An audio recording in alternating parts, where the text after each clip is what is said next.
What's up, man? What up? What's going on, man? Shit. Tuesday. Man, I thought we were supposed to start like the Talk of Tuesday shit. Oh yeah, we are. We got sidetracked. Yeah, we're gonna have to we're gonna have to plan that shit. Make that shit part of Mm-hmm. Tuesdays. We got to spice this up a little bit, Let's see. How's your day, man? man. Just not too long ago, I had to take care of stuff here at the crib. But other than that, everything was cool. Everything was alright. People getting on my nerves, but it worked. But that's just his life. Oh yeah, I come with the territory. Nature of the beast. Yep, you ain't lying. Yeah, how was your day go? My shit was straight. How was your weekend? The weekend and Thanksgiving was great. I had a blast with the fam. What's up? Yeah, me and my daughter went to Atlanta. One of my cousins in Atlanta was hosting it. Chilled there. And then after that went to Georgetown. See my dad and my siblings. Chilled there. Then came back to Columbia. So a lot of driving, but we had a good time. Oh, that's all right. All right, what's up? Get to spend time with the family. Yeah, how's your Thanksgiving turn out? Man, it was just me and my son here. We chilled, watched football, and just chilled. That's it. Shit. It was a good damn time. As long as you were able to get something good to eat and have some good games. Yeah, me and my son cook. So you a football fan? Mm-hmm. You a sports fan? Okay, well, yeah, you good then. Yeah, he just like me. He a grown, that'll be like I said, he's 24, so it's like, You a Philly fan too? Oh yeah, no doubt. Oh yeah, no doubt. Damn, so let's keep it a buck. Okay, so yeah, he dealing with disappointment this year too, huh? I thought we was going on a positive level to start the podcast here. But that's like the whole CE though. Yeah, let's go and get this shit started, man. Oh, we're gonna start with the spotlight actor.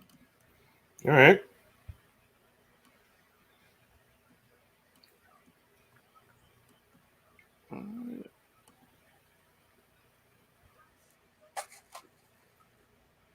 I got your spotlight actor up. All right, man. The spotlight actor of the week for me. Like, I know we've all given this guy his roses, his everything, but I'm gonna still give it up. This is Wesley Snipes, man. You don't know who this guy is. He was like, the 90s and the 2000s, like a black action star. Great movies like New Jack City, Passenger 57. Unless he was under a rock, they knew who Wesley Snipes is. So why you picking him? Of course, we didn't talk about him, but why are you picking him this week? What happened? I picked him this week is this movie, this limited series on Netflix with Kevin Hart, Philly's own, called True Story, and he stars in it. He's starring as Kevin's brother. Man, this he did a phenomenal job. Phenomenal job, man. Phenomenal. Both him and Kevin did a phenomenal job on this limited TV series. Like I said, and also the quiet as kept. He basically kept Marvel in play when he did Blade, in terms of like them making movies and them staying afloat. Yeah, but that shit old. I'm trying. That's what I'm asking. No, but what's currently? Currently right now, he's in a True Story. There are whispers behind the scenes he might be in the new Blade movie. Okay. So keep watch out for that. Like I said, a couple years ago he was in Coming to America Part 2, as well. But like I said, the new limited series he's in on Netflix is called True Story. Him and Kevin Hart, they play brothers. This is a little genre that Wesley's used to be playing in, but this is a different genre that Kevin is playing in. Gotcha. Yeah, okay. So that's my spotlight actor of the week. I heard a lot of people talk about it over the weekend. Mm-hmm. A lot of people said it was good. Like, I haven't heard any bad any bad reviews about it. I actually thought it was a movie when it started advertising it before it came on.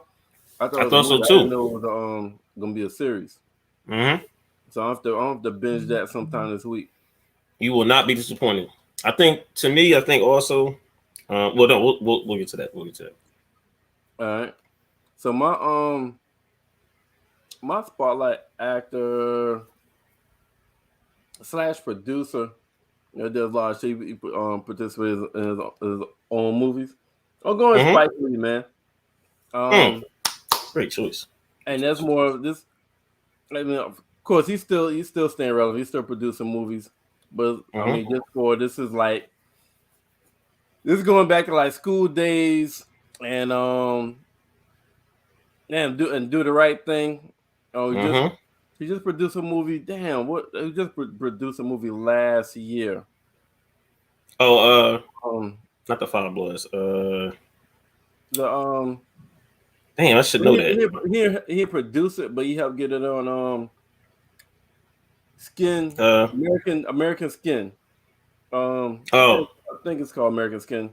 When a black guy's son gets killed by the cop and he takes over the police station. Oh, yeah. So he helped get that put on. Because before him, the movie wasn't gonna make it, and the dude that produced the movie, I forgot his name, that starred in it, was almost like he didn't have any more finances to get the movie off the ground. Nobody wanted to back him until Spike Lee came and put his name on it, and that's how it got popped. So, Hold up, I'm gonna cut you. I'm gonna also too. Spike Lee has really also too. He has opened the doors for a lot of actors and actresses. For real, especially in the 80s and 90s when they weren't really getting no burn at all. Right. So it's on spotlight. The spotlight actor of the week, kind of like almost like a spotlight actor. You got like a actor. What they got like a career award, almost like this spotlight actor career award for Spike Lee. So give him some flowers because he's still relevant in today's date. All right, now we got let's see.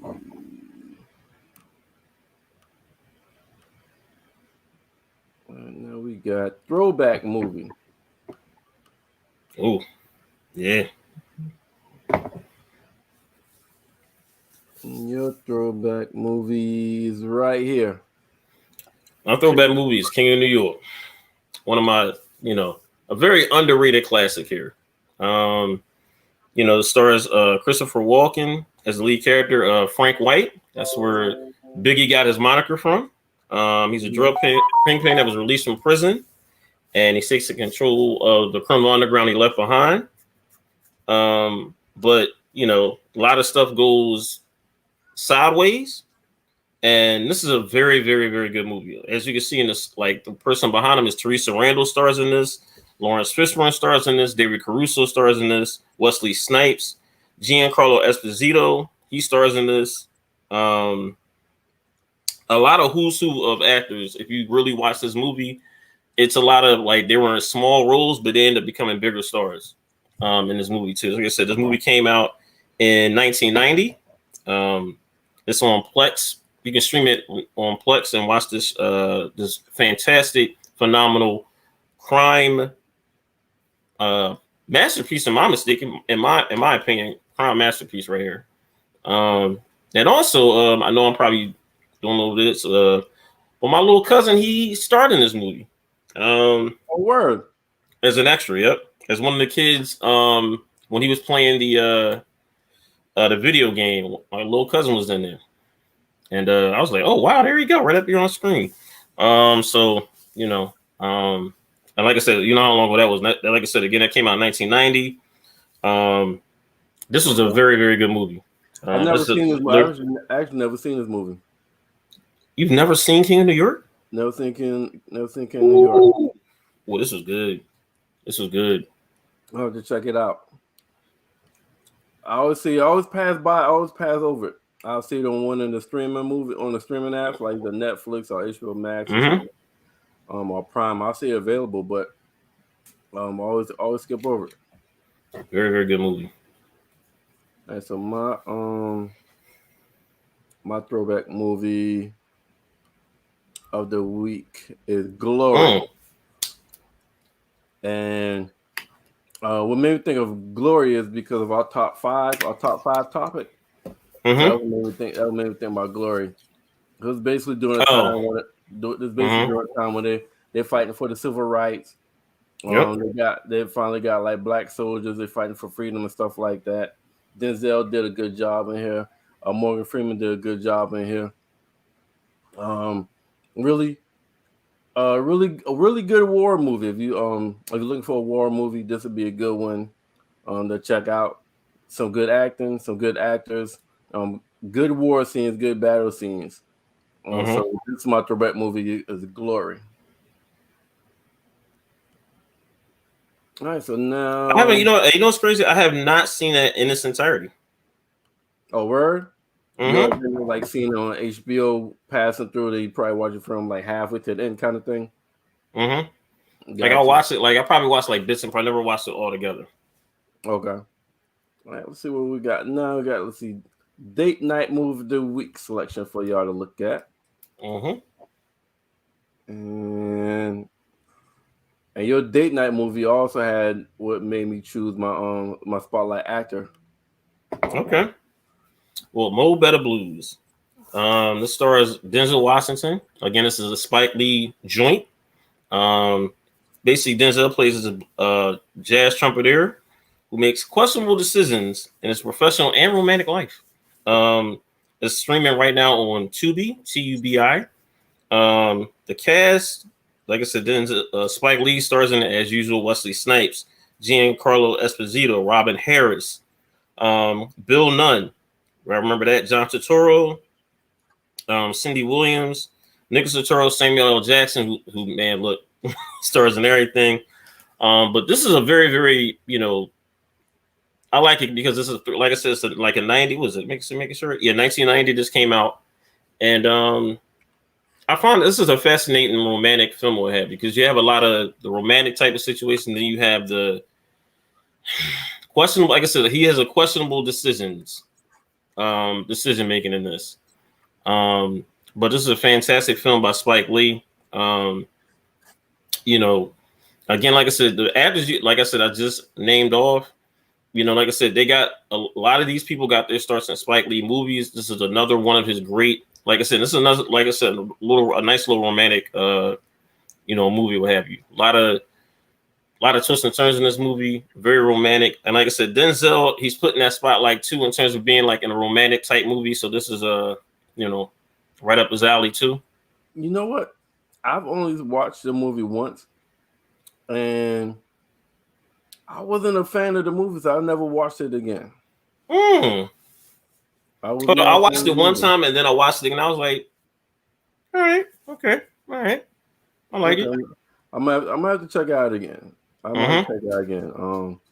That was like when it first came out. I was younger back then, so I might not. See, that's what I was too.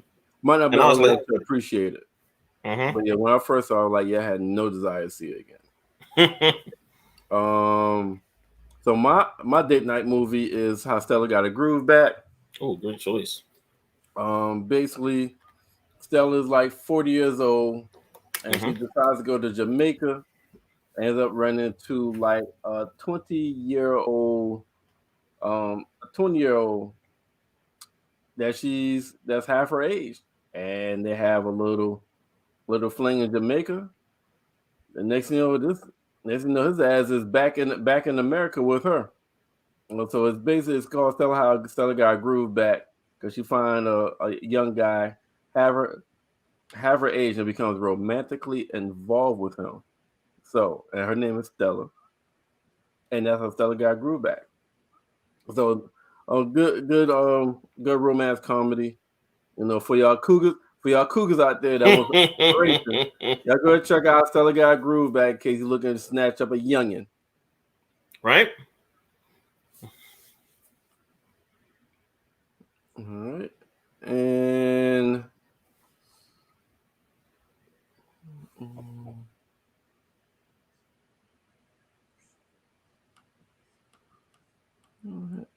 I think it's time for. No, I thought that. So you ready for your top 5? Mm-hmm. This was tough a little bit. Yo, it was. It was tough. It motherfucking was, man. And hold up. Even after I sent it to you, you went back. I still wanted to go back and change it a little bit, but I like, no, I'm gonna keep it.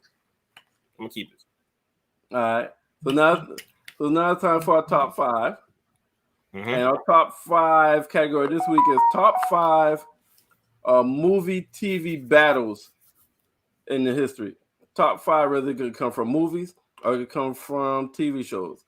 Top 5 battles. So your number 5. Hold on. Before we do that, you want to do like an honorable mention? You can switch it up a little bit. Honorable mention type thing. Of what? All right. Of the top 5. I just want to throw one out there. The movie Dunkirk. It's a military, military movie. Never seen it. That movie, that's a very, very good movie. Long but good. If you want to talk about some fight scenes, because it's based off of, sort of like a true story, but man, that's a lot of fight scenes. A lot. The cinematography in that movie is spectacular. That's all I'm gonna say about that. But that's my honorable mention. But yeah, let's go to you want to start off? Or you want me to start off?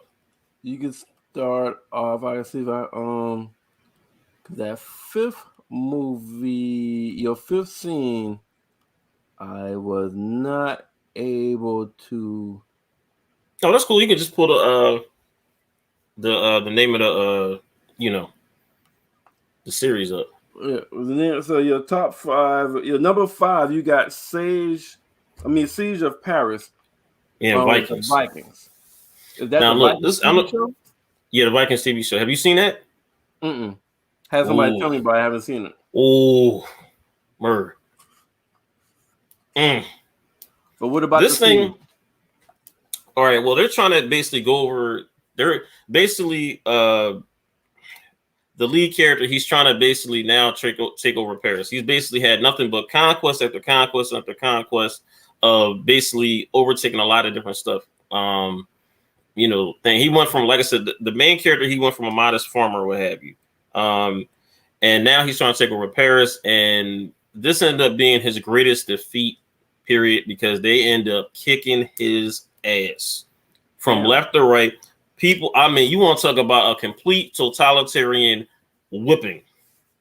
And the thing is, he was like a very, very strategic. He was a very strategic, like commander, on there, and that was probably one of the best. Like, basically, you'll see, and the thing is, like, with Vikings is very, very. That's it right there. Like, yeah, this was it right there. Yeah, they're trying to basically seize the thing. He basically thought he had it figured out, and the guy that you're seeing right there, he ends up running. He's not the leader, but he's like sort of like second, third in command, Loki. And Loki ends up running because this ended up to be a complete asshole. They just kept picking them off. They tried to climb up these ladders, and they just kept picking them up. You want to talk about a totalitarian defeat? I ain't never seen a complete ass whooping like that in a minute. I think I was surprised because he was so the leader was so strategic in terms of how he would defeat his enemies. This one, the enemy knew how to beat him and beat him bad. And this was a lot of men getting killed. Yeah, this Vikings. If you have not seen this show, I caught on late to this show one night. I was basically up probably like about 9-10 o'clock at night. I missed like this happened like about 5 years ago, and this show is spectacular. And like I said, this is one of the very scenes that stick out to me. Because just the battle and everything, them trying to basically hold up, but they end up getting totally defeated. So like I said, the Siege of Paris. Anybody who's a Vikings fan, they should know this scene right here. This is one of the best scenes and that's saying something because it took me a while to even figure out what scene I was going to take from this show, and this is one of my favorite scenes. Or favorite battle sequences as well too. All right, I'll go with my number 5. Mm-hmm. All right, my number 5 is the Game of Thrones. It's called they call it the Loot Train Attack, but it's basically when the dragon queen snaps and she's on top of the dragon. Mm-hmm. She burns a whole fucking city down. Woo! Boy, I remember that. So I picked that scene because it was a like somebody said like I think that was from previously. I think that was the classic from Vikings. Yeah, from Vikings. Yeah, talking about Vikings. Yeah. Mm-hmm. All right, so I remember. Yeah, this is. I picked that scene because basically I picked this battle as one of the top 5 battles because of how she snapped. That won the war for the Game of Thrones. That won an 8-season war of 5 families that's been battling for this Game of Thrones. And she got down. She saw somebody get killed. And then she realized the power that she had. Yo, she let the dragon. She unleashed the damn dragon. Fuck what Cisco did. You ain't lying. Dragon burned the whole city up, but she also killed innocent people. But it also led to her demise. Also, but yeah, there's not too many scenes where you can see the power of a dragon win a fucking battle. There's not too many movies and TV shows that had that. So that's why I picked that in my top 5, especially with her being on top of the dragon. So that's my number 5. All right. So what's your number 4? Oh, this is somebody right here. This is she's responding to you. That scene you were talking about. Yeah. Yeah. All right. Well, this is your number 4 right here. Man, this right here is the scene where basically it's called the Rescuing Morpheus. This is Neo and his partner in crime, Trinity, and they're trying to basically rescue Morpheus from Agent Smith in the Matrix during the Machine War. This is when probably one of the best action sequences of all.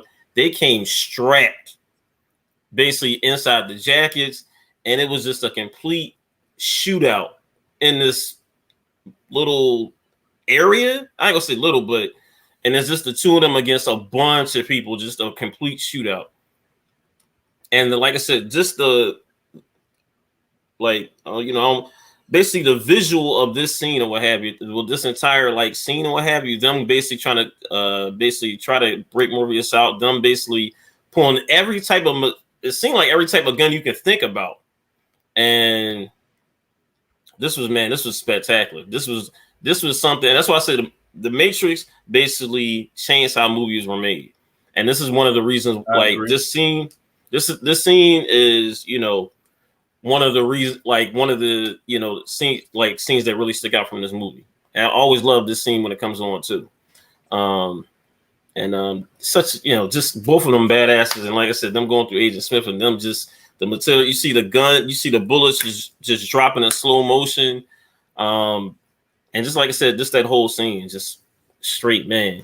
Again, like I said, look, Matrix comes out in about, 3 weeks time, if I'm mistaken. What you mean? Well, Christmas. The Matrix coming out? What are you talking about? Yeah, the Matrix. You said something about 3 weeks. What you mean? The Matrix. They didn't hear about that. That's coming out. The new Matrix coming out. Yeah. Mm-hmm. Mm-hmm. Oh shit! What? And you saying 3 weeks? It's coming out Christmas. It's coming out. Yeah, Christmas. Hold on, I'm trying to think. If I'm mistaken, I should be knowing this. It comes out Christmas Day. Oh shit! Yep, The Matrix Resurrections. Majority of the whole cast, except for the original Morpheus, Agent Smith. But it seems like everybody else shows up, and you got a introduction of some new characters as well. And it's going to be shown in movie theaters and streaming on HBO Max at the same time. So, like I said, if you're a fan of The Matrix, remember that's coming out Christmas Day. It's at movie theaters, and if you can't make it to the movie theaters, you can stream it at home on HBO Max 2 as well. Again, this is a great. Yep. I did not know that. Mm-hmm. All right, so my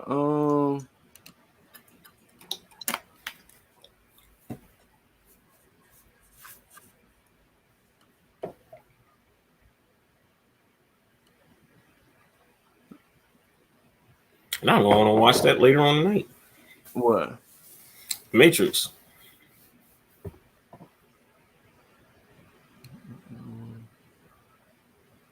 Look at this shit so small. All right, so my number 4 is it's called Battle in the Silence. So it's basically the ship scene in the water when he ambushed his niece. When the uncle trying to prove to Cersei that he's worthy of being king. So he ambushed her niece, even with the dragon fire that they throw in the water. So real intense. You can see the brother bitches up, jumps in the damn water. Lets her sister gets caught. Crazy as scene. The uncle crazy as fuck. The uncle's just laughing when he sees his nephew jump in the water. And it was right before his sister was about to get some ass too from the queen, from the other queen. Yeah, totally forgot about that. Yep. A very good battle in the Navy battle for a TV show. Well, for a TV show or movie, but this is my number 4. It's called Battle in the Silence. Well, that was good. Game of Thrones season 7 episode 2. So your number 3. And we're gonna continue it. You know, we're gonna continue this Game of Thrones here, the Battle of the Bastards, the 6th season, 9th episode. Look, it's the battle between Jon Snow and Ramsay Bolton. You talked about this man last week. Now look, John. Look, I'm telling you the bat. This is one of the Game of Thrones gave us some seriously great battle scenes. But this one, like this like your battle scene stuck out. This scene stuck out to me because it was, like I said, between them two, and then all of a sudden,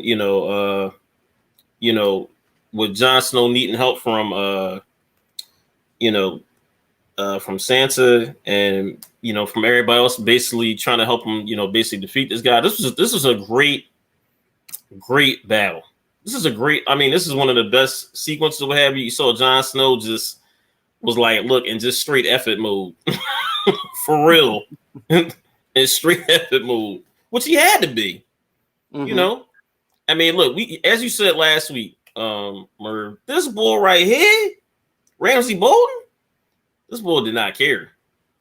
And he also, like I said, for him also too, he wanted to prove himself. He also wanted to prove himself. And Game of Thrones just gave us a whole bunch here, man. This is like this is one of the great action sequences. I'm not gonna spoil, but this is like as people call this is a straight masterpiece. In terms of like I said, the cinematography, the battle, the killing, because like I said, as anybody's known seen Game of Thrones, they leave no stone unturned in terms of how people get killed.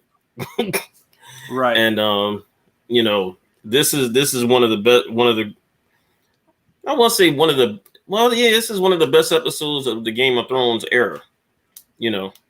Gotta be. And yeah, this is a very thrilling. Just the dragons, just everything. Like, man, that's another show I want to go back and binge watch. This, like I said, you just had me from that Battle of the Sounds to this one. Now made me want to go back and watch it.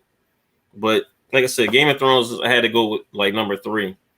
Even though I was tussling with this might have been number 1 for me. But I was like I said, this list was hard. But this had to be on my top 5 list though. Yeah, when you narrow it down to 5, it did become pretty damn hard when you narrow it down to 5.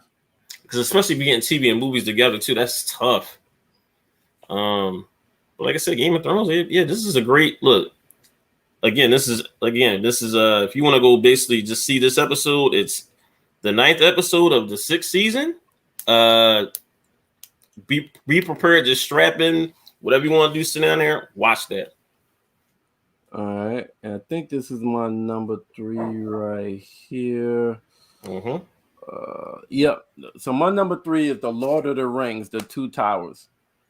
Low key, that's one of my favorite movies. Yeah, this scene is crazy. It's like there's almost too fucking much going on in this scene. It seems like it's 1,000 goddamn. Seems like it's thousands of people in this goddamn war, and it's like from every angle people are fighting. I don't know how the fuck they're not killing. They don't be killing. It's not. I would say I wasn't more collateral damage, meaning you're not killing a lot of your own people. But you had you had wizards in this. You got like big ass like monster kind of people in this. You got any kind of damn fantasy person you could think of was in this battle right here. And this also, if I remember correctly, I think it's also one of the longest battle scenes in TV movie history. I think it was too. But so yeah, this is my number 3 right here. Lord of the Rings, The Two Towers. All right. Now let's go to your number 2. Now I put down 2 scenes because I didn't know which scene represented the one that you're talking about. Is it this scene right here or this scene right here? I think it may have been. Damn! Oh man! Is it when he was fighting by himself in the beginning? I mean, at the end, or when he fighting in the beginning? I think this was. I think it was the beginning. I think it was the beginning. Yeah. All right. So then this right here. This is when he. Yeah. This is when he did at the beginning of the movie when he won the battle for the king for Rome to be the champion of everything. Yeah. Marcus Aurelius, and again, like I said, Gladiator is always going to be one of my top. And what's about action movies like personified is always going to be probably my top 10. But this scene right here, like I said, when he's basically, and again, this is a Ridley Scott. Like this movie right here has so many like the visuals in terms of like how the Romans did it back in the day. He really did himself some justice in this, man. Basically proving himself to the king, basically fighting off all the barbarians. This was just such a great battle. Like all these back, I said, you're seeing them go against, like I said, it's his against the barbarians, and you're just seeing like all these guys getting killed. You're seeing just straight man on man. Like I said, you're seeing like straight. Like, look, I can beat you. You can beat me. Like I said, I think I can beat you. I think you can beat me. Let's get to it. And back then, them dudes was with it. And like I said, you see him staring like a bit, like talking to the king, basically saying, "But look, I've done everything you've asked of me." And that was like you see him at this part, like he's basically done everything his king has asked him to do. One of the biggest victories of that time. Like I said, it was a 12-year campaign. That's the crazy part about this. It was a 12-year campaign that ended like there at this particular battle. And it's just a lot of crazy scenes in this movie. But this, like I said, this scene right here stuck out. I was trying to find like the scene, and thank you, Merv, for that. Okay. But yeah, this is I go with my number 2. My number, I'm gonna be honest with you, my number 2 and my number 1 they could flip flop. Right? They could flip flop. But my number 2 is, you realize what scene this is? Oh man. Oh man, I do not know why I didn't put that as number 1. Oh man, damn! I totally look. If Sean is out there, man, now my number 2 is the Endgame Avengers.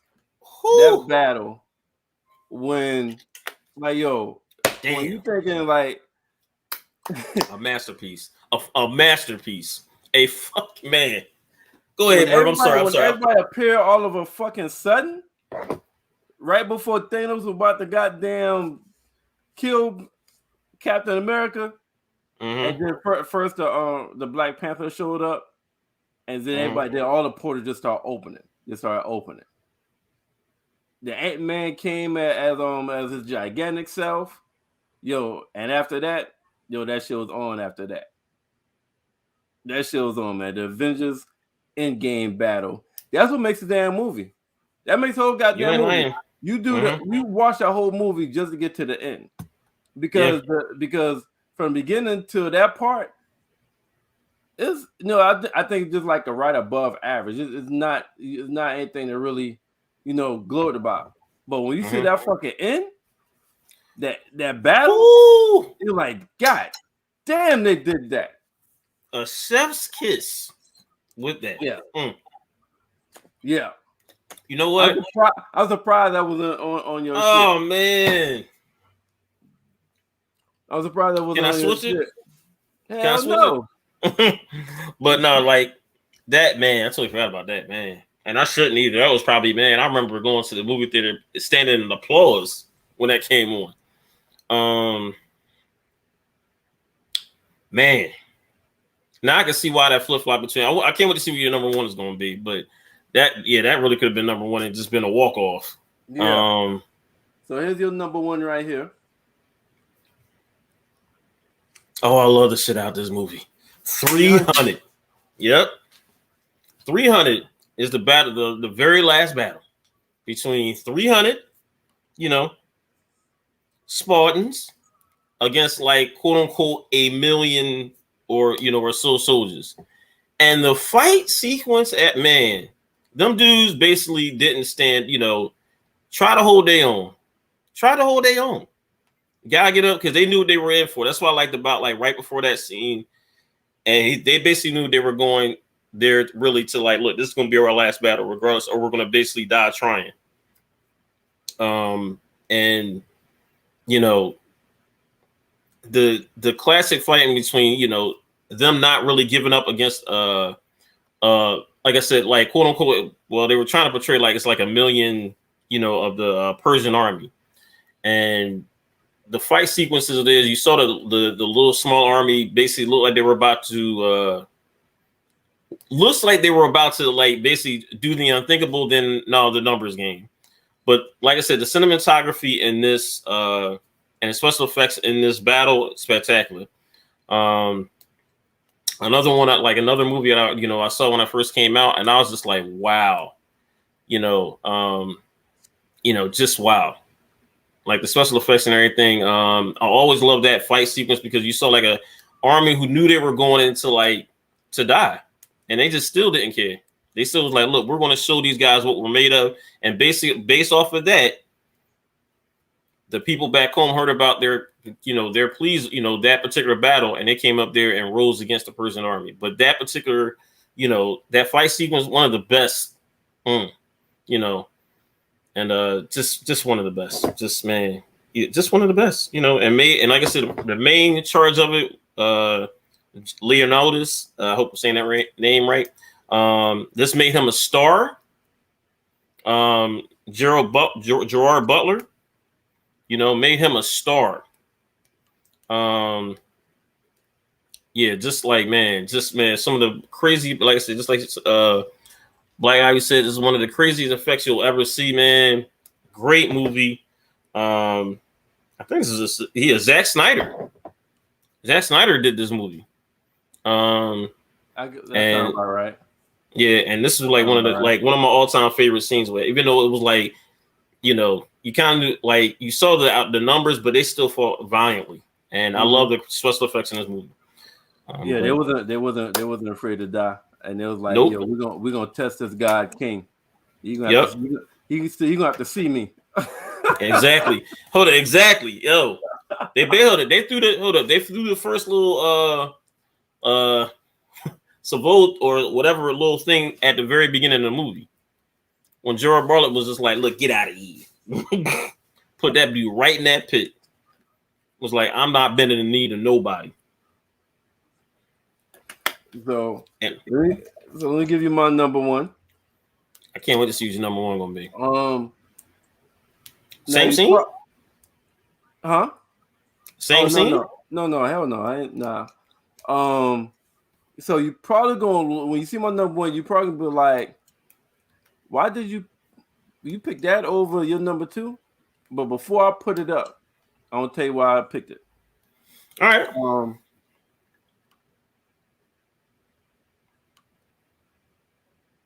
So I picked this number one because one, I think this is actually the longest fight scene in movie, cinema, TV history. That's one.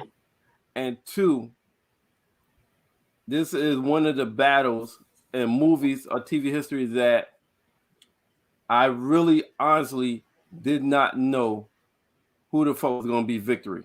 Who the fuck was gonna be who the fuck was gonna win this battle. You know, you can watch in a TV show movie, like you know the good guys is gonna win. Yeah. I had no fucking idea whether the good guys was gonna win or the bad guys was gonna win. And if the good guys did win, I was trying to figure out how the fuck are they gonna beat? How the fuck they gonna beat these motherfuckers? Like how? So, and only hit I'll give you came from a TV show.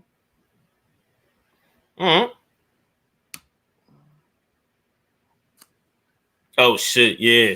Oh man. You know. Oh man. Battle this is. Oh man. Hold up. You know what? I agree with that. Yo. Hold on. You know which battle this is, or you think you know? I think I know. What's this? What TV show at least? Well, look. This looks like it's Game of Thrones. That's correct. This the no, this ain't the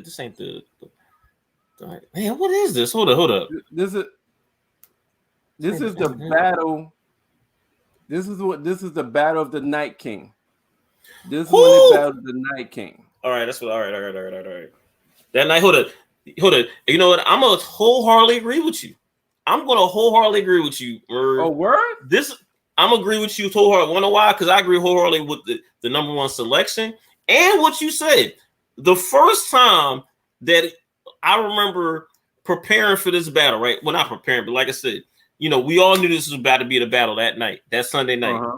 Looking back on it, like, I think everybody was like, who gonna win this? Like, literally.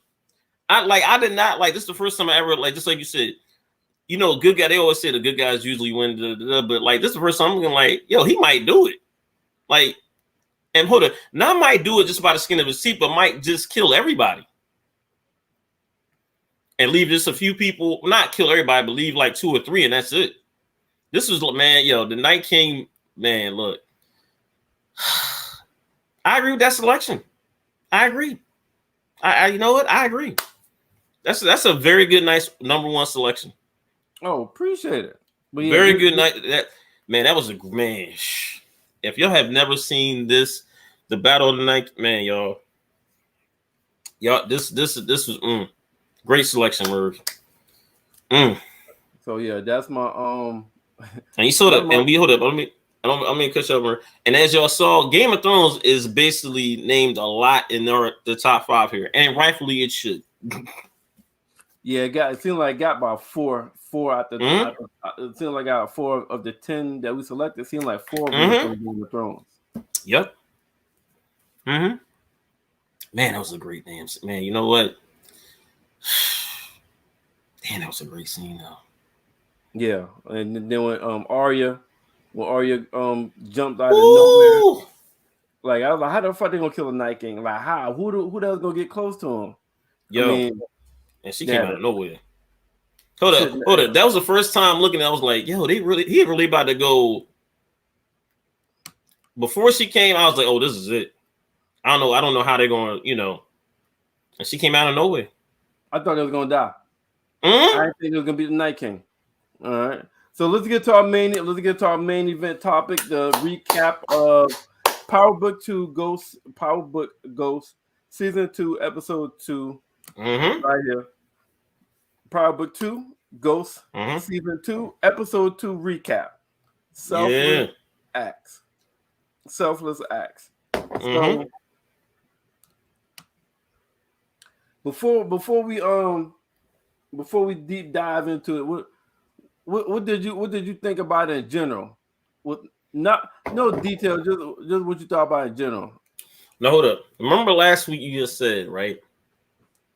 You said episode 1 felt like a continuation of the season finale. Didn't feel like a season like a series premiere, right?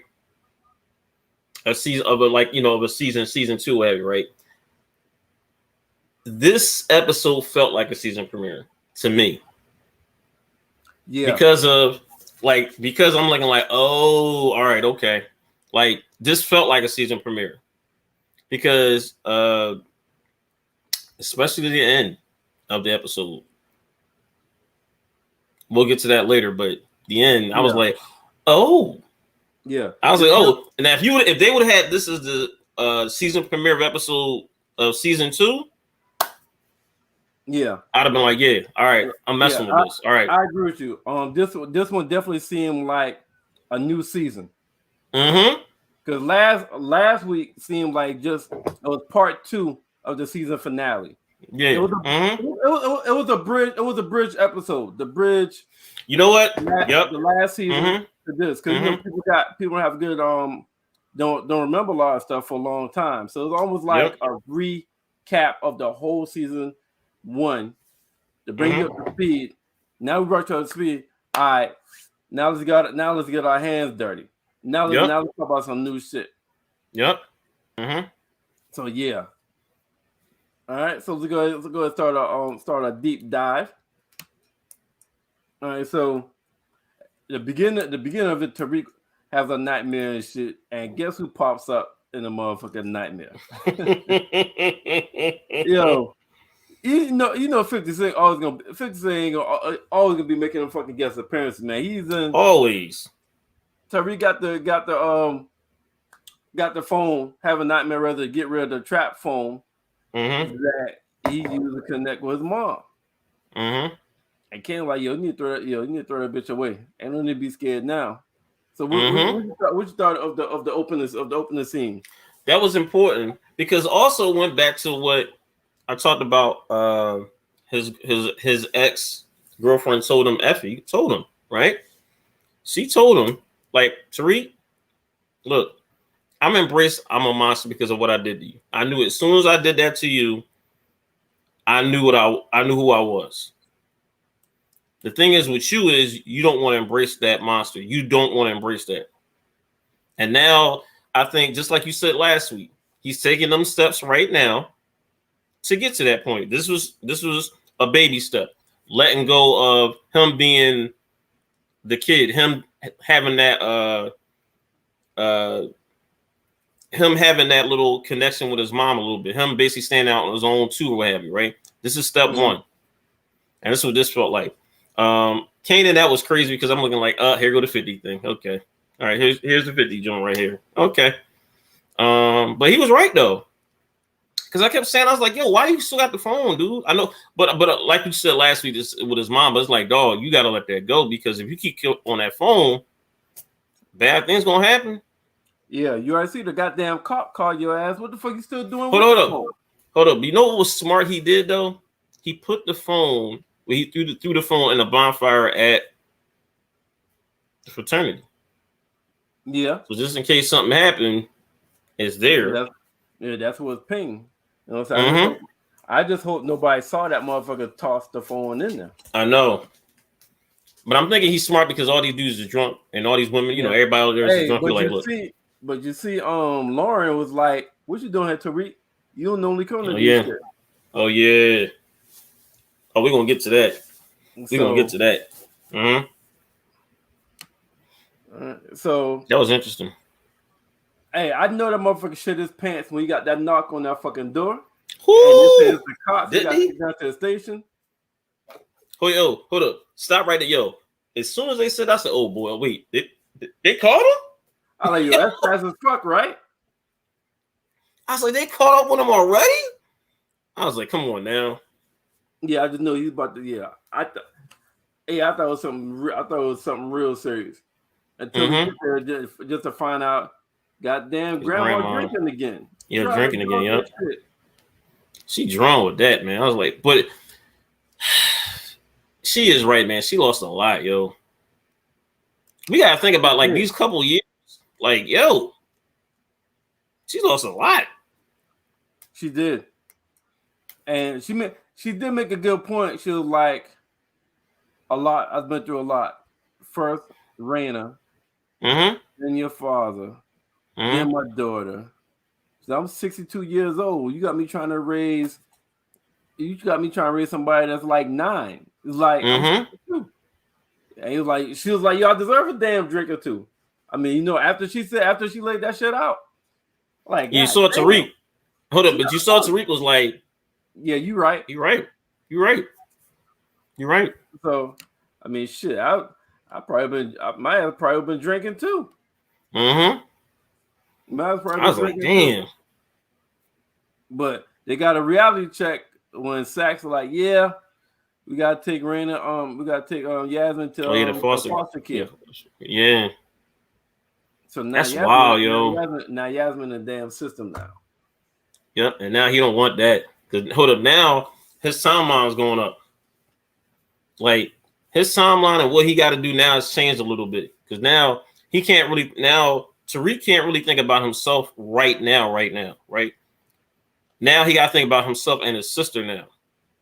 Because now he know he can't depend on a grandma anymore. Now he got 2 people to worry about right now. Because before he'd be like, all right, I can just take care of myself, whatever. Now he knows. Now he's got a sister he got to take care of now. Now he got to get to somewhere he can have a stable environment for his sister. You know what I wonder? Now, you know, no, I'm not going. I'm gonna stop foreshadowing, but it will be a smart move if they do this. But I'm gonna say that for a future broadcast. I'm gonna say that what I'm about to say. But yeah, this is that. Like I want to see what Tariq is gonna do now, because now the pressure's on him now. Because now, like I said, he's trying to get some money to get, and also trying to graduate early. But now it's like, look, dog, now you got your sister. You got to worry about now. You got to get like a permanent spot for your sister now. Listen, I don't know how the fuck he's doing it, because he's doing this and he's in a program. We got to maintain A's and B's. You hustling. I don't know how he's doing it. Take care of the family. Maintain A's and B's. Shit. Hold on. And he's basically doing term papers for the bull. Let's not forget that. We ain't got to worry about that shit no more. Because he going. Oh yeah, that's true. And he going pro. That's right. That's true. Yeah, so he ain't got to worry about that shit no more. He gonna have his other. You got old bull got other problems he got to worry about now. Oh yeah. All right, so this nigga so Mecca. Yep. Kane was trying to test Mecca loyalty. Now Mecca's trying to test Kane, see where he's at, trying to see if he can vouch for him. And call him to come over and invite him to the crib to talk. You know what I'm saying? Test him out. Fill him out, do a temperature check. Yep. But it's fucking Shadow. Who you should have been got rid of. Like, man, can you please? Why, dude? Hold on. Why do motherfuckers that's doing street shit be on social media so fucking much? They told him that. Hold up. Remember when they told him, and they all like both his brother and his sister was like, "Yo, man, that dude gotta go." Like that dude posting everything. Like, why are you doing social media, dude? And hold up, the dude gave him a talk to. He's like, why you? Hold up, Mecca, quote unquote Dante too. Remember that. Told him was like, yo, why are you posting your movements and everything? Like, for what? And hold up, yeah, put what you're about to say back up. What Mecca did to Little Guap. Yeah, 4 fingers. Whoo! Hold on, just like you said. I'm glad it's and then like I said, this is in bold. Individually broke his 4 fingers. Individually. I was like, yo, this dude is not to be messed with. Still think he's a narc, but he walked in doing live streaming. Mm-hmm. Like y'all hustling. What the fuck you doing live streaming about? Yep. Mm-hmm. That's just dumb. No reason.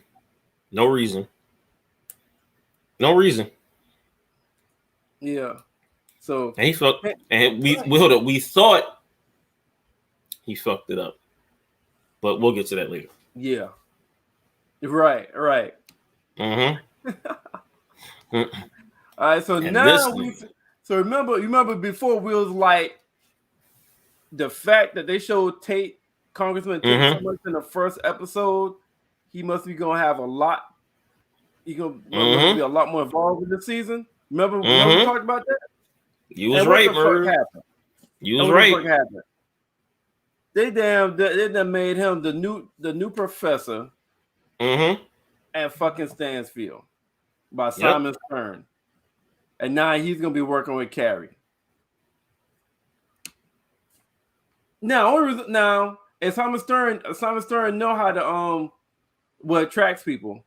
Cause he showed Tate a picture of Carrie. He was like, you know what I like. You know, you know what I like. So he immediately got excited. So he's gonna be part of every fucking episode now. So he's definitely, he's definitely not. I don't see him getting his own show right now because he's not right now on this one. You're right. This was gonna be interesting considering what's the young lady's name again? Carrie. Carrie, right? Carrie, she's going to be a very important piece to this whole season. A very, very important piece because of other characters in this show as well.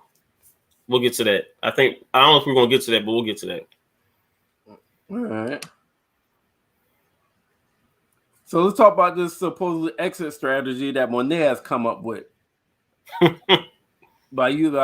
She basically told Zeke, "Motherfucker, you in the NBA. Go ahead, declare. And we got you. You got to do it for a family. No ifs, ands, buts about it." Yo, she put the law on him. Auntie, you think this is good? Yeah, you doing this, my dude. You doing this. You doing this, all right? You doing this for the family. And she was like, look, you got all them other little hiccups you got. She was like, look, you she was like, you straight with that? He was like, yeah, auntie, I'm straight with that. We all know what that little hiccup, whatever, it is, and that came up. That goes to later, but man. But you could tell he don't want to go. Nope. But he gotta do what Auntie says. He's talking about that season in the first episode. He was like, man, I don't want to go. I want to just, I don't know if I want to go, but my auntie wanted me to go. It's like, dog, like, what do you do? Like, and see, they're actually showing you too, also, like, how certain instances, how some kids get pressured from family members, to go pro before they're not even ready. Right. Because they're giving you a deep dive in terms of how stuff really sometimes truly is. I'm not gonna say all the time, but sometimes how stuff truly is. And feel sorry for the kid. You do? I don't, man. He's a fucking dummy. Yeah, he is. He but probably would have fucked something up, and if he stayed any damn way, man, he does. He don't do major. He don't even do work. Yeah, he don't even do schoolwork either. He just some silly. Yeah, he does silly shit, man. He need to go. It's time for him to go because I don't think he's been able to stay eligible to play ball, man. Especially like silly shit. He was just and I think shit, yo. Yeah, just some real So I feel sorry for him. Like when he's talking about like the first season, he said, he said, I think we need to tell Monet or some dumb shit. Oh yeah. I can't fuck with him. All right, so now this is where everything gets fucking. Oh yeah. All right, so Tariq roommate drops off the package to Effie. All right, Effie goes try to make her first delivery. Calls him like, "Yo, your shit's been stepped on." Yep. Come to find out, it's goddamn. We get to it. Yeah. Hold on. All right. I thought you were gonna say Come like a from little bit more than that. Canada. Sure. Yeah. So That was crazy. when you first saw that, how did you think that happened? What did you think happened? See, if like getting a product, I'm thinking maybe. See, I knew it had to come from like who she got, who Monet Merv. So I was like, it probably, like I said, as she said, it came from I forgot the guy's name. So I was like, all right, cool. But the thing is now is like, all right, how is Monet going to react? Right? Because she said, look, I don't look, you saw how cold hearted she is. She like, look, I don't care if it's been stepped on or not, you better have my money. So I'm thinking like, all right, now, because like I said, like Tariq was like, look, she's serious. He was like, man, I gotta go figure out how I'm gonna get some more product, what I'm gonna do, whatever. And we'll get to that later. But yeah, I'm thinking like, dang, how does she like? Yeah, and it's crazy part about she didn't test the product. Well, there was somebody that they was getting product from for the longest. Oh yeah, yeah. And it wasn't somebody new. Yeah, that's true. That's just messed up. But yeah, I was like, when I first saw, I was like, oh damn. And all I kept thinking is like, well, what Tariq gonna do now? Remember, that was the re-up. Yeah, that was his re-up, and he was like, yo, I need to get this cash. Like everybody needed to be like, look, we need this cash. But yeah, that's what did you think? Man, I was thinking somebody switched it, and like I said, I thought the re-up pull. I thought the re-up pulled some bullshit on him. Remember, he was upset with her, and they had to see her in person in the last season. And that's when they set his ass up, and she killed him. Yeah, something like it, just like you did. I thought it was payback. I was just like, yeah, that's what I thought. I thought like your motherfucker tricked him. But we'll talk about what really happened.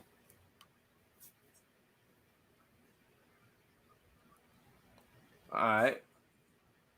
So this is so Kane and Tariq meet. Because Kane is wondering why the fuck the cop name haven't come up. Remember they tried to set the cop up. Oh yeah, that's right. Yeah, take the fall. Yep. And that was interesting though, because it was like, but that other cop, man, he been on his man. And still something something's not right about that the new cop that's been on the thing here. Something I don't know why, but he's extra aggressive, right? Yeah. Motherfucker's extra aggressive. Something tell me it's more than meet the eye with him. And something we gotta keep a watch out for that, because I'm looking like, why are you like really, really aggressive? I'm like, something ain't right. But just like I said, it's still strange to me that Kane and Tariq are still talking, considering how season 1 was. Like every person that Monet basically told to stay away from Tariq, they still talking to Tariq. Like, right. Still talking to Tariq. And this is gonna be you saw the constable saying the Carol not them on the insurances. Oh yeah, that's right. He wanted to get insurances, and all of a sudden Tariq was like, yo, I'm gonna holler at you. I gotta take this. So and what are we gonna do? Yo, and Kane, just like I said, Kane, he doesn't have the mind for the game yet. He does have the mind for the game, but Kane is a soldier. That's what we got. That's what I'm saying. All right. He's a soldier, and that's it. You know what I'm saying? He thinks he's more than that. He's not, huh? He thinks he's more than that, and I'm like, not yet. Well, he could be, but he's not important. He could, but he's trying to rush it. Well, he feel like he's more important than he is, and he can be important. He can be important, but he doesn't know how to follow. He don't know how to fall in line with certain shit. And he reacts off emotions. So you need somebody. You need something. Listen, When you're in the game, oh, you do. You need somebody like him, but he's not a thinker. So his main thing is he gotta start following his lane. This is what you do good. You do that shit. But anything that comes to making an executive decision that deals with some thinking or strategizing, yo, I need you to call somebody or work with somebody or just get some advice from somebody about your next move. Yeah. And I think with him is he's so like I think he's like to me, I think he just doesn't want to he doesn't want to learn. It's like it's either his way or the highway. And just like you said, it's like he needs somebody to be like, look, man, you're gonna shut up and you're gonna look at me and learn for what I'm doing. I think she also wanted, I think Monet also wanted Kane to do, but Kane is just so off of emotion. He doesn't think about the big picture right now. He just thinks about and just like you said, you need hitters like that in your group. You do. But for him right now, he can't be the top dude just yet. He can't. He just doesn't have that in him right now. And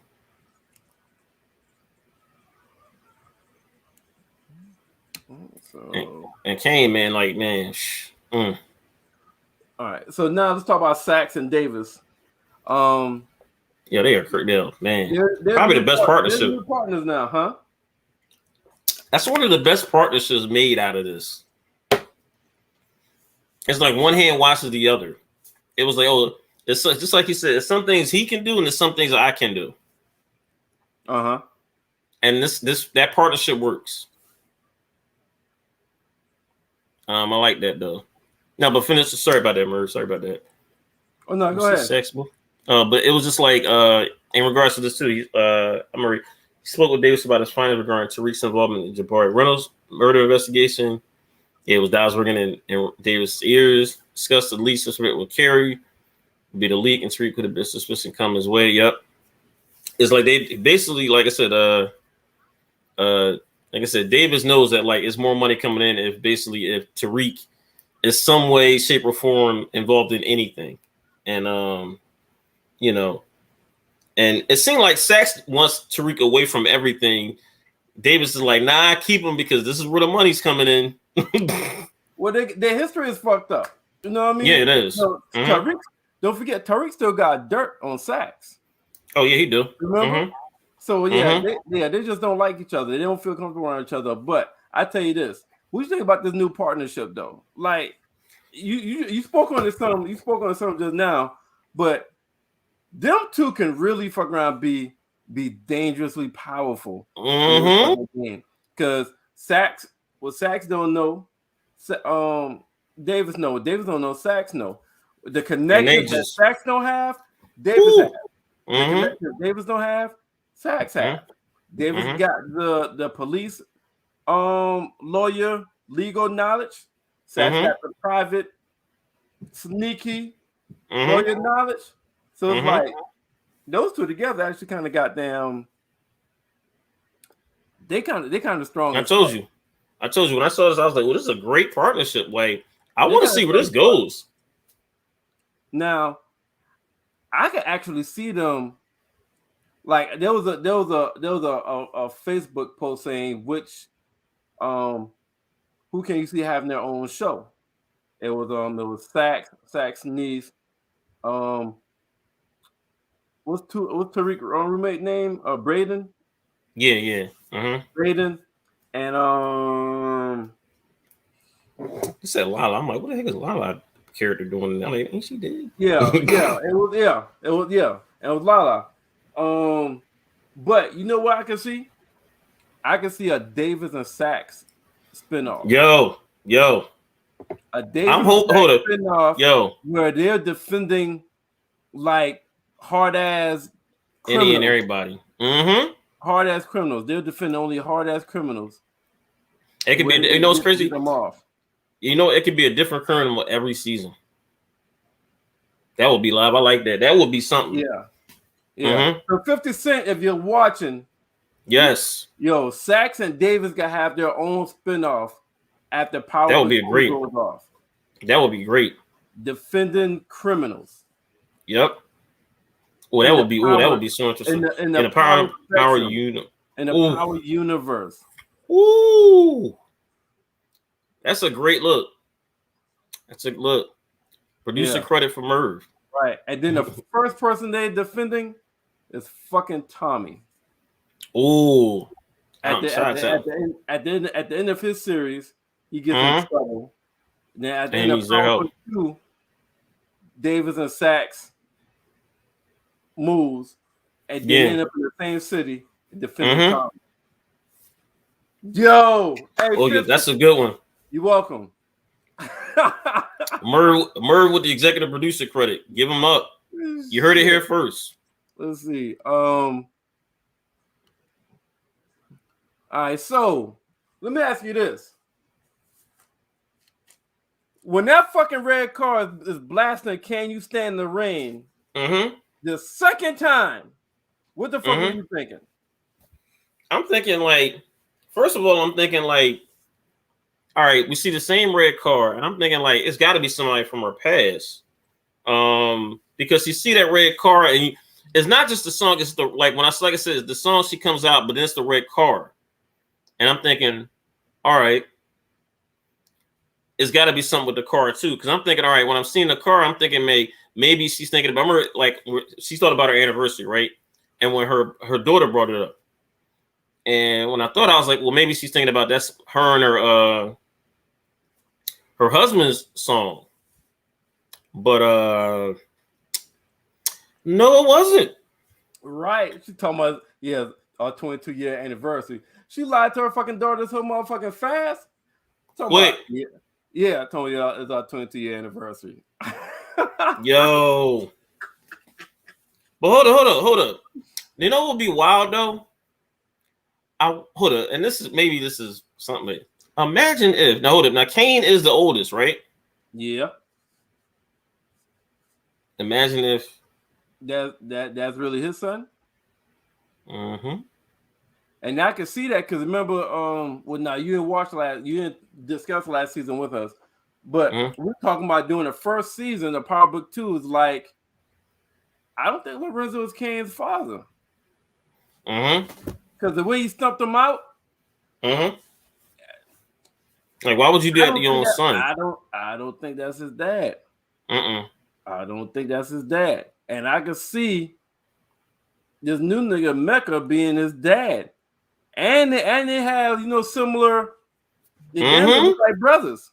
And hold up, we saw the end of the last week's episode when Mecca, well, hold up, let's get the boy's name straight. Dante pulls up to Monet's crib looking at Kane coming out, and he just standing there. And now, mind you, we didn't know what this was about. I'm thinking maybe he followed him home. Whatever. Cool. And actually he did, but then we find out that Dante / Mecca and Monet, had a relationship back in '88. And the sign was basically him knocking over the trash cans, and that was a sign of like, look, let's meet up. And hold on, and also let's get back to the jail scene or what have you, right? Let's get back to that. She comes up there and she's getting tired of her husband, basically being up there doing the same thing, doing the same whatever, and she just did not like. She was getting tired of dude, and she was also saying about her trusting in Kane. And so her husband was like, "No, look, he got to read. He got a new connect. Yo, get that connect with him." She didn't want to. She was like, "All right, you know what? Cool." But hold up. We're going to continue that, but I want to get back to what we're going to circle back to that what happened in terms of what Diana peeped to at the dinner table when she asked her brother. Yeah, go ahead, talk about that. You go lead right into that because that was coming up. Go ahead. Yeah, because she lead right into that because it led to that conversation was like, she's like, yes, I forgot her the in between brother was like, yeah, so when they asked him like who basically led you about to connect. Was it you that went? That asked him, or did he ask that you he basically told you? And he was like, yeah, he told me. And she was like, But see, it's all hold up. But remember also before that, and I want to get to that, before that scene, remember there's a couple scenes prior to that. It was Diana speaking with Effie. And I told you last week that we're gonna find out. To me, there's two Tasas in this show. It's Effie and Diana. That's both of Tariq. That's sort of like the combined. Tasha. I think Effie more Tasha than Hold up. I know more than Diana, but I think she can become Tasha later on. Nah, because she's trying to go to school. She was trying to go to school for a minute. Oh yeah, that's true. Like Diane trying to go to school. Diane is basically in it almost by like force. Yeah, she is. To me, Diane's in by force. She is. And basically when Effie basically told her was like, well, look, find out who, it basically like everything's not a coincidence. I forgot what she said, that Latin thing, what she said to her. She was like, basically like, look, everything ain't a coincidence. Like somebody did this to you. Find out. Because if you think the bull did it, and the guy that basically sold him up was like, the stepped on, it's like, that don't seem right. And then she figured it out at the dinner table that was her own brother who set her up with the stepped on product. Her own brother. And then we found out the brother did do it, Kane. And this is going to be interesting. Right. This is going to be very, very interesting. And dude asked me like, damn, you stole it from your own family? They're like, no. Nah. Yeah. I created an opportunity that they didn't realize that they needed. I know that was so. He tried to be so smooth with that. I'm like, really? But he was though. That. He tried to be so smooth with that. I'm looking like, dog, you stole from your family. The wordplay was crazy, man. Mm-hmm. The word, like he switched that bitch around. Yep, he switched that joint right around. I'm looking like, dog, you basically did this to your own family. Yeah, you that? Man, that's yo. But hold on, but you know what? He had to get back in, and he got it back in. The thing is, now it's gonna be interesting. Now is with Diana now, because now she knows. Effie done put on the game. Mm-hmm. Effie done put on the game. Who would benefit best or the most? Yeah, that's it. My fault. Yep. From your that's exactly what she said. Yep. From pulling the switcheroo on the drugs. And when she found out, she was like, who else will benefit him? Him getting into good graces. And basically now he gonna be like the lead guy doing the product now. Now he gets everything he want now. He gonna be the person that's basically gonna get the product now from his mom, because now his mom is not in charge of getting the product, he is.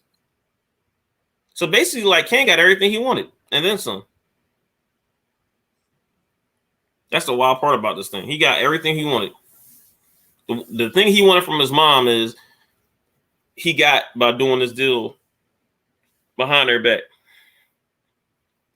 Actually, not even behind her back, right in front of them. They just didn't see that coming. I was like, man, that is crazy. How did you do that to your own family? Hey, man's the street. Man's a street game, man. It is. I mean, though. Damn, hey, Monet did pull a gun on his ass. Oh yeah, she did. She cold. Yeah, she cold. She cold. That whole goddamn family. And hey. Yeah, yo. You know what they always say? Yo, it's just business. Oh, she told Tariq they had like what last season. This look, business. That's all it is. So that shit comes up. He was like, "Yo, mom, I had to pull a business move. It's best for the family." She did. And he straight up lied to mom, talking about, "Yo, Tariq is off limits." Okay, got you. Yeah. Well, him and Tariq basically goddamn partners right now. Exactly. Hold up. She said the same thing to Diana. Look, man, I know you want to go up to the school to see Tariq. I know that. I know the situation. She was like, yeah, whatever. She still, hold up. You have to give it up to Tariq, though. He using people like it's nothing. He went up to Monet crib, basically was like, "Yo, Diana, look, I'm gonna need this ride." She's like, "Where up? East State?" We're like, "That's like 2 hours, 3 hours of traffic." He was like, "Look, it's gonna be business. You know, we need to get this product for Monet." All right. She did that 3 hour drive with him. Yo, I have to give it up to Tariq how he uses people. Like, he really is. You learned that from Ghost. Yo, he is fascinating using people. Especially the chicks, boy. He be like, yeah. And it seems like he really don't get, like, he's telling one chick one thing, telling another chick this. Like, I got you. Don't worry about it. Look, you know. Sooner or later, I don't know. I hope it don't be this season. Let it be like next season. Eventually, he's gonna have to choose soon. Because sooner or later, the 2 out the 3 are gonna be. He's gonna have to make that choice soon. I don't want to be this season, but I think it should be like next season or so. But yeah, like he needs, like I said before in the beginning part of this show, like he's gonna need to do something ASAP, Tariq. Because first of all, remember, he's got to get a stable environment crib for him and his sister now. Mm-hmm. Now he got to go find out if that re-up is going to be legit too. Also, he's also now putting his boy in charge of, basically the product. And also now Diana is going behind Monet's back to try to do some stuff on the side on her end. I wonder if Tariq gonna find that out though. Yeah, Diana just want to go to school. That's all. She just want to go to school. She been trying to get to school since season 1, yo. Bless her heart. Yeah, yo, she really has. And bless her heart. She just want education, man. Yo, hold up. And Monet not even having it. She like, no, shorty, no, that didn't happen. So school ain't for you. All right. So let me ask you this. Mm-hmm. I want to know your favorite scenes and your favorite. Did you get any favorite quotes? No, I didn't get no quotes one. I didn't get no quotes one. So tell me, you want to tell me what's your favorite scene first, or you want to tell me what your most important scene is? All right, my favorite scene is me is Diana and Effie meeting for the first time. Because I was like, ooh, look at that tension. Because they were going back and forth a little bit. Little sidebar back, not sidebar, but back and forth was like, oh, she was like, oh, this is your girl. He like, no, that's not the kid. No, don't worry about it. That's not my girl. No. You saw Tariq just was like, you saw Diana was like, wait, what? Yeah, she didn't Effie was like, she didn't like that. Yeah, but she felt some kind of way about that. And then Effie was like, all right, don't matter. I don't care. I don't care about it. You can have him. I was like, come on now. And it's crazy. I always, and just, just like you said, though, Merv, though, it feel like Effie, regardless of what the situation is, she really got Tariq's interest, his best interest at her heart. She can say all that bullshit, Effie, but I think she really got. You think Effie got? I think when it comes, I think if it comes, push comes to shove or what have you, right? Especially after what she did to him. I think, especially, him, all the situation that was happening to him, she's the one that's really going to give him the tough advice. The tough, like, look, dog, like, look, you acting like I think she's going to give him, like, the tough love, and he'll listen to that tough love more than anybody. Because he'll be like, all right, you know what, she right. But to me, that was the most important thing, because I was like, ooh, one of those, because I kept wondering when those two were going to meet, and when we saw them two meet, I was like, there's some underlying tension, but then we saw them working together, which I cannot wait to see how this is going to pay off. I can't wait to see how this is going to pay off. Yeah. Okay. Because I think both of them can learn from one another, though. I think Diana going to get that street. She may got a little bit like from her mom, but she really going to get that basically being on her own type of situation now, being with Effie or what have you. Because as we saw in the show, Effie got some hands. Mm-hmm. She got some hands. Yeah. And she not to be played with. I don't think Diane to be played with either, though. Oh, hold up. I agree. Agree totally. Totally. Okay. I agree totally. That's why I said I can't wait to see how this partnership is going to be. Yo, my favorite scene is when old boy walked in Mecca house with the camera on his cell phone. And he said, I mean no disrespect. He put his hands up. And Mecca dap him, put the goddamn arm, tried to snatch that shit, and then broke each finger one while talking. Motherfucking one. Because While he needed talking. that shit, man. Yep. He wasn't taking shit seriously. You would think after Kane whipped his ass last season, he would know how to act. Nope. But he don't. So he might have to go this season though. Yeah, I don't think he make it past this season. Because he know what the hell. Because now he's seen who the re-up is, right? Yeah. He see who the re-up is now. I don't think he make it. Past this season. I don't think he make it. But who gonna do it though? Who do you think do it? Kane. I think his dad does it. Or the board the sword. If his dad has anything to do with it, it'll be Mecca telling Kane, "Are you serious about this organization? I need you to eliminate your boy." Kane will be the one that actually performs the act. Yeah. And his crazy, you know, the wild part about this will be the only death that no one on both sides will care about. Not one person. Right. Not one person. That bullshit have been going like last season. So what's your most important scene? I think the most important scene was when Tariq got rid of the trap phone. Because now it was like I said, it's steps in terms of him becoming a monster. And I think this is one of the baby steps he has to take because now he's not having his mom. He doesn't have that part of his childhood like a little bit now. Now he's stepping out on his own now. That's why I said this episode felt like season 2, episode 1. Because now it felt like, all right, I'm removing your mom. You can't call your mom. You can't everything now you have to do on your own now. There's no going back to like, oh, let me go see my mom, see a little text message from my mom. None of that now. It's none. And all of a sudden now he like, nope, that's gone. I think that was a very, very important thing. My important scene is when Kane came home and Diane was like, what the fuck you doing here? And then Mary says, he's finally decided to do something for the family. He found us a new connect. And when Diane had that epiphany, and she asked her brother, did you reach out to Kane? Or did Kane reach out to you? He said to you, yep. I think for this episode, I think that's the most important scene. That's a good one. Because then, like I said, then she was like, oh. She was like, check mark. Mm-hmm. Right. She was like, uh-oh, check mark. Mm-hmm. Mm-hmm. All right. So my quote of the show came from Monet. Right after she heard the Can You Stand the Rain? Mm-hmm. She was talking to Diane. She told Diane, having a lover makes you weak. Having a partner makes you strong. Oh yeah. Yeah. That was a good one. That was a great one. Yeah. That's great quote. That was my favorite and my most important quote.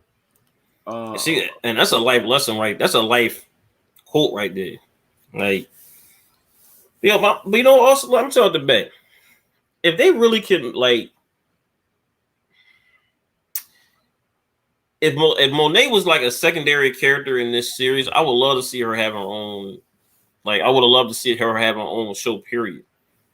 Even like a origin show in terms of how her and her husband met, to see how she became that cold. Because we saw how Kane and we saw how his mom, like how she was.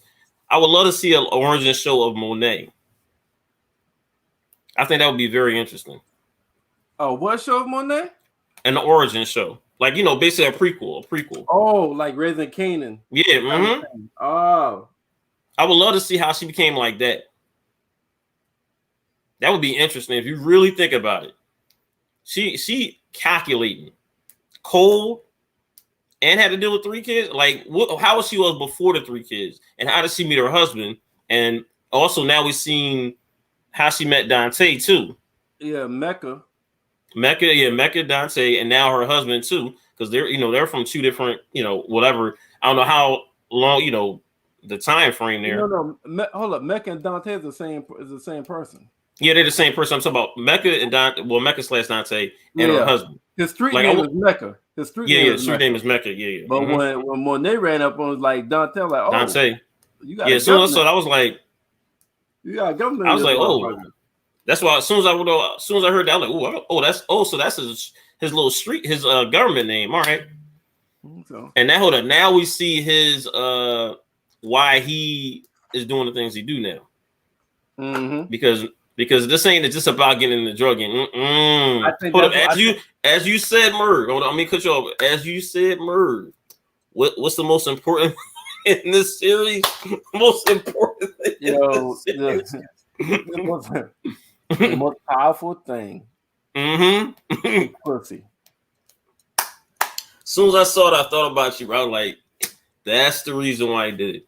And also, just like you said, I think Kane is the son. Yeah.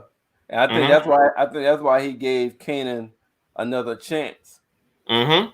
After he found out that Monet was his mom. Yep. He was like, Remember, he wasn't really fucking with him like that. Remember, he said, Get out, you ain't ready for this shit? Yep. But then he ends up seeing Kanan go to the house. And then when Kanan came back, he asked who I be in a partner with. Mm-hmm. Like, my mom, Monet Tejada. Mm-hmm. He agreed to it, remember? Because he was skeptical every time. He was skeptical. After he heard who his mom is, he was like, "Oh, okay, boom, all right, cool, all right." So that's gonna be interesting. You got any predictions for next week? I want to see because remember, and she don't know he's the Connect either. I want to see. So is this a prediction? I asked you a prediction. No. That's what I'm saying. Hold on. That's what I'm saying. I'm getting there. Okay. I think she's gonna bring him around. No. Actually, no. I think we're gonna see more of their relationship being brought to center stage this episode. I think we're seeing the other professor. I think now she has a nice little men that's gonna try to be pushing up on her. We're gonna see Method Man's character try to push up on her. Smith, that's his name. We're going to see the congressman, and I still think the basketball player. We're going to see something of I ain't gonna say a triangle, quadrangle, whatever you want to call it. I think that's going to come into play next week because and also like I said, I want to see more. Something's going to come out about this cop soon because just like you said, as you know, the cop fucked Carrie, right? Yeah. Mm-hmm. Okay. All right. Yeah. And now we know Davis fucked Carrie. Mm-hmm. Because the reason why I knew that is because when what's the other lawyer that's with Davis, when he said her name, if you notice, you saw his whole attitude change. Yeah, but he also went to her house. Yeah, no, I know he went to her house, but when he had said that name, Davis' whole mood, everything changed when I was like, oh, he fucked with her. As soon as he said, if you go back to that scene, I noticed I was like, oh, he fucked with her. But also, if you go to the first season when she was having dinner with the when she was having dinner that her and Jabari went to with the family and the students, and Davis' name came up. Oh yeah, that's right. Yep. And that's how we first realized that she knew Davis. And it was something up between her and Davis, but they never expounded on that. And now we know why. They're about to go in that story between Davis and Carrie. Mm-hmm. We're gonna find out about that. We got Hold up. I also think too. I'm glad you pointed out. I think Diana is now just like you said. Bless her heart. I think now instead of going to Tariq's school, she's gonna try to push her mom to go to the other school, Yale, that whatever school that girl goes to. She's gonna try to push her mom to go to that school. Now, if her mom might agree to it, it's like, oh, you're not like, and that'd be smart because she'd be like, all right, you're not going to that school, you're going to another school. That's how she can basically sell that idea to her mom. I can see that. I think that would be the move for her. That if you want to sell an idea, sell a story like that to your mom, and she'd be like, all right, cool, you can be up there, whatever. And she's like, Mom, I'll just be on my grades, whatever. Instead of and she'll be on her grades, all right, but she also gonna try to be pushing product up there too. Doing her own thing or have you. So I think that to me, I think we'll see a little bit more storyline between that two as well. That's my prediction for next week. What is your prediction?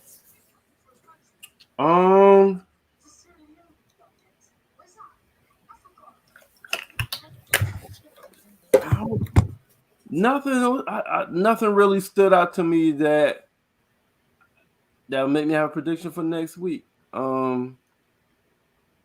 Nothing that you can't really tell. Like, I think we found out more about each person's history, relationship history, as far as like Monet Yin and Mecca, Carrie and Davis. As far as like predictions, I don't have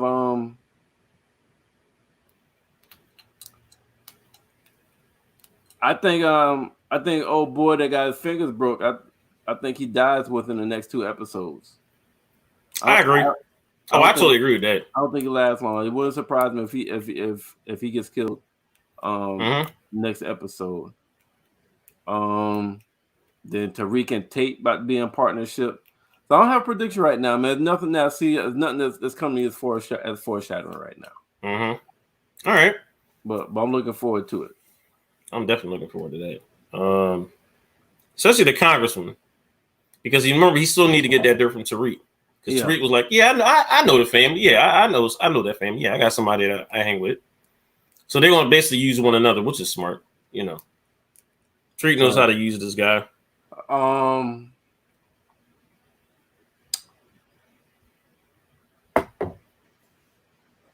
was about to say Carrie probably fucked somebody new, but Jabari still Zeke is still there. So you saw how he was with the chick. So also peep that too. I also forgot about that too. I'm glad you brought that up. Remember the chick that she took that picture of him going to the cops?